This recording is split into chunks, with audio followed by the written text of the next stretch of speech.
Hey guys, I wanted to do a quick overview of my latest purchase, which is the DJI Phantom 2 quadcopter. And I did a ton of research on it before I bought it and even after I already had it, just to make sure that I was setting it up right and all that kind of stuff. So hopefully I can condense a bunch of information into this video so it'll save you time having to scour the internet and YouTube to try to figure out how to get it running the way that you want. So I'll show you what's on the quadcopter first, and then I'll show you some of the accessories and stuff that I have with it. So here we go. Okay, the first thing that I wanted to show you was this piece right here, which is the DJI AVL58, and I'll have links in the description as well, but this is basically the video transmitter so that I can see first person what the GoPro is seeing as I'm flying.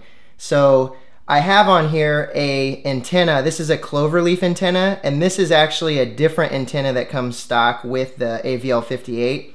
And the reason I like this one is because you can set it at a right angle, so basically straight down, and that makes the video feed more clear on the screen that I'm looking at because it's not getting blocked by the battery or any of this other stuff when it's up flying. So it's just a better transmission and better looking feed when I'm flying around so I can see what I'm doing. The next piece that I wanted to show you is this piece right here that this wire is coming out of and hooked into the actual Phantom. And it is the DJI IOSD Mini. And basically what that piece does is it gives me information on the screen that I'm looking at as to how high I'm flying, what my battery capacity is, and it just gives you a bunch of information that is helpful while you're flying it, so you can be sure like not to crash it if the battery runs out and that kind of stuff. So that's basically what this piece is here. And then the next piece that I want to show you, which is attached to the IOSD Mini, is where all these wires are coming out of, and hopefully you can see it. This is the FPV Hub, and it is awesome because it keeps you from having to solder any wires together. Basically, when you get the Phantom, it comes with these wires that come out of the Phantom, which you have to tear back and solder to get a first-person view. But if you get this FPV Hub, which is what is connected to the IOSD Mini, it's really small and it comes with these wires, and it's pretty much just plug and play. So you just plug them all in and it gives you first person view without actually having to know how to solder any wires. So that is what that piece is there. I know there will be a lot of questions about how to hook these wires up, and there's a manual that comes with the hub that shows you how to do it. But basically the wires that are coming out of the actual Phantom body are plugged in right to here. Hopefully you can see that. And then the gimbal, which is the stabilizer system, this is the H3 3D gimbal. This has wires coming out of it right there that are plugged into right here on the FPV Hub. And then you have your video transmitter, the AVL58, coming out of there, plugged in right here. And then you have the DJI IOSD Mini, which you can't really see where it's coming out of because it's in between that and the AVL58, but it's plugged into right here.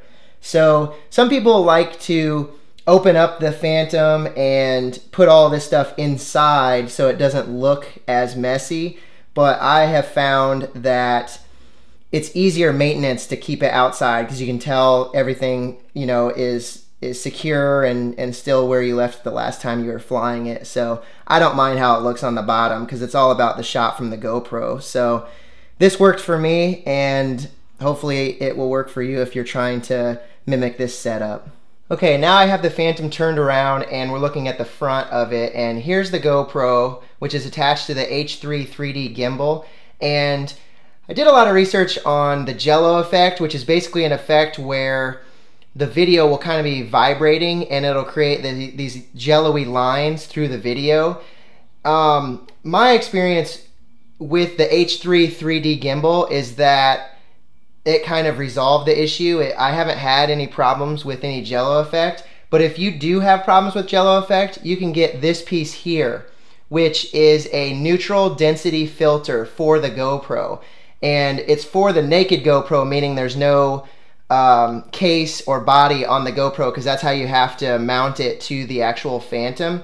so you can just put it right over the lens, and that gives you a neutral density filter, which is supposed to fix the jello effect if you're having a problem with it. So that's just a quick tip. Okay, the next thing I wanted to show you was the actual remote control, and this is just the standard DJI remote control, and then this is just a bracket system. It's actually made by NEEWER. It's spelled N-E-E-W-E-R, and it's just a bracket system that mounts your screen.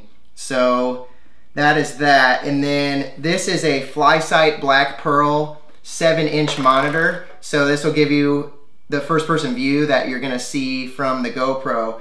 And these are just 2 antennas. This is the stock antenna, and then this is the Clover-Leaf actual receiver. The receiver has 4 little antennas on top, and the transmitter has only 3. So that's how you can distinguish. And this is a diversity monitor. So what it allows you to do is switch back and forth between which signal is stronger on which antenna. So it just does it automatically, which is really nice. And it's a really nice monitor, and it has HDMI, and it looks really clean. Okay, so this is the case I have for my drone, and it is a Pelican 1560 case, and it's a perfect size to fit the drone, and Pelican makes really, really nice cases, kind of the industry standard in making cases for cameras or whatever.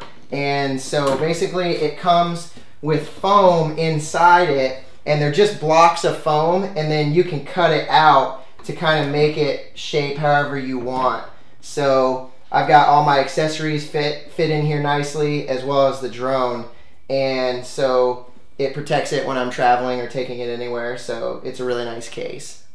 So now that I sound like a huge nerd, that was just an overview of my setup and what I chose to do with it. There's obviously a lot of variations that you can choose to put on your drone, but this is the one that I chose to do. So hopefully you got something out of this video and it saved you some time. So thanks for watching.